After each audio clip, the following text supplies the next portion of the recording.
आपल्याला आज डाळबट्टी करायची आहे. त्यासाठी मी दळून आणलेलं आहे गहू, मका आणि हरभऱ्याची डाळ. जाडसर दळून आणलेलं आहे हे पीठ मी. आता याच्यात आपल्याला पुदिना टाकायचा,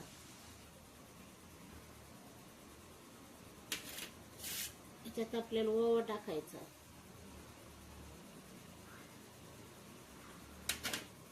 चवीपुरतं मीठ टाकायचं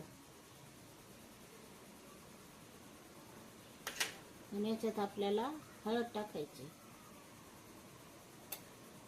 आता हे पीठ मी घट्टसर मळून घेते.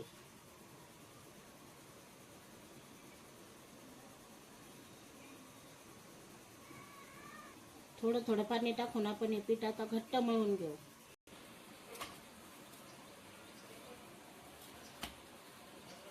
आता आपण असा घट्टसर थोडं थोडं पाणी टाकून पीठ मळून घेतलेलं आहे. आता आपल्याला याचे असे गोळे तयार करायला, असा गोळा करायचा, अशी थोडी चपटी चाणकी करून घ्यायची, त्याला असं मधून तेल लावायचं आणि असं पोळीला करतो आपण तसं करायचं ना, असं गोल उंडा करायचा. मग ते काय होतं, फुगतं ते, त्याला चांगल्या पाऱ्या पडतात. मग अशी करायची.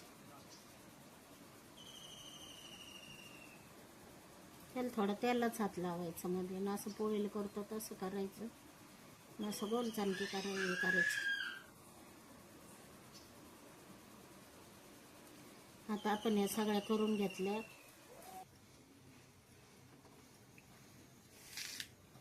हे अशा प्रकारे आपण आता गोळे तयार करून घेतले. इथं पाणी उकळायला ठेवलं. आता त्या पाण्यात आपण हे गोळे सोडून घेऊ.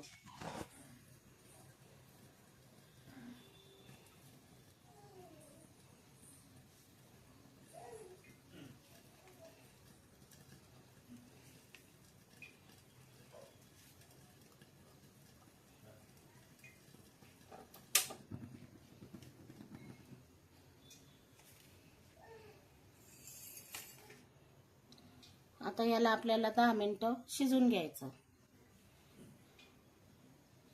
त्याच्यासाठी आता आपल्याला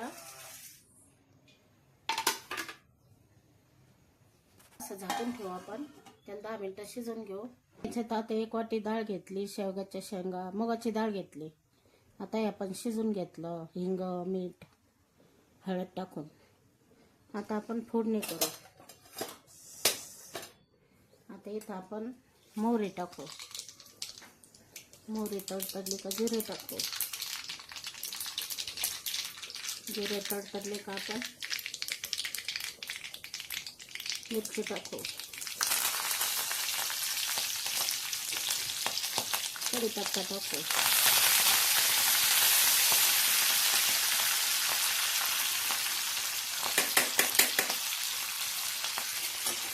एक अद्रक लसूण पेस्ट करून घेतलेली.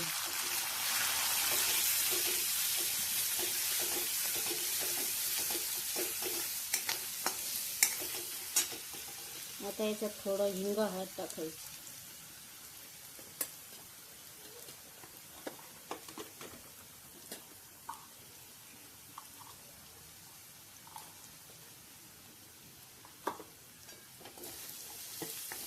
आता याच्यात थोडी आपण कोथिंबीर टाकू.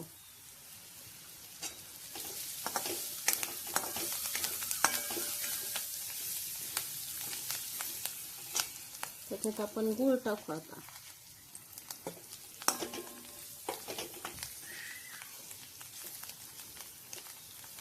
आता गूळ पण असं परतून घ्यायचा. आता आपण इथं चिंच भिजवून घातलेले आहे,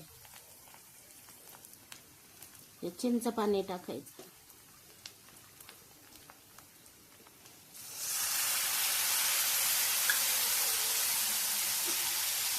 ही डाळ आता याच्यात ओतून द्यायची.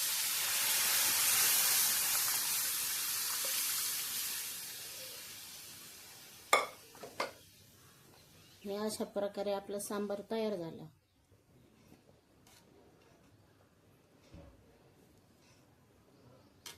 आता चवीनुसार त्याच्यात मीठ टाकायचं.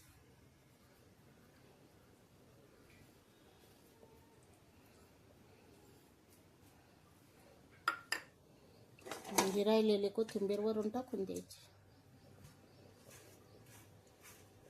आपलं सांबार तयार झालं.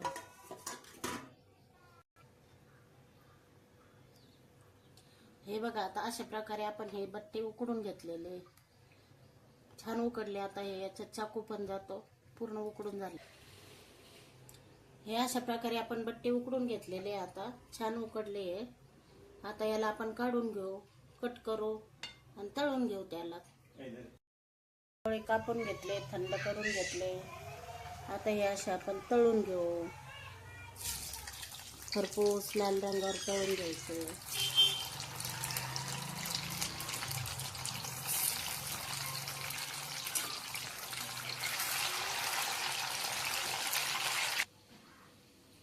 अशा प्रकारे आपली दालबाटी तयार झालेली आहे. खूप छान लागते. वरण पण टेस्टी झालेलं आहे. व्हिडिओ आवडल्यास लाईक शेअर करा.